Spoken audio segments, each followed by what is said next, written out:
quick my reclaim station. I have 2 bags in here of clay, and I have 2 bags in that bucket of clay. This one has earthenware in it. That one is a bag that I had started to reclaim a while ago and just never got back to it. Now it's hard as a rock. I'm waiting for it to dry out all the way. I think it's probably still a little bit wet on the inside, but waiting for it to dry out so I can start over. This bucket, actually right here, this empty spot, that's going to be what I'm going to show you in a second, the porcelain that I had, I took in. This one, let's see what's inside. Okay, this is brown clay, and that looks like it's ready to go too. I just have to be able to wedge it if I'm going to put it out there. But the brown one I'll do last.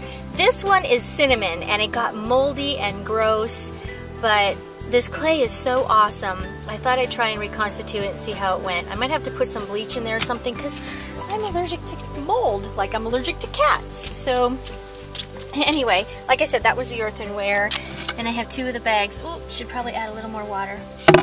Maybe I'll do that one next. But here we go. Now I will take you inside the shop. Well, remember how I told you I was cleaning out my house because we were having it remodeled? All of these things were in a cabinet. I haven't done any hand building inside the house for quite some time, but I realized, you know how many rolling pins I have and texture pins, and these are all just little things that I've saved and kept. I have some cornstarch in there. You really can't see that. I have some porcelain, I have some molds. That's a bowl mold, and there's a slump mold, and there's a hump mold in there. Just all kinds of junk, and I just stacked it up. I found some more dried clay in a bag, and I just, oh yeah, and some more glaze over here. There's some biscuits I need to glaze. There's cups I need to put in boxes. Anyway, my shop is getting a little bit more cluttered than I'd like, so I may just have to weed through. If anybody wants anything, let me know. Anyway, this is the bucket of porcelain. It was a solid cube. I threw it in the water and soaked it, and I dumped the water off because I let it set. And I put it on here to reclaim. I haven't done it this way in forever, so hopefully it works out okay.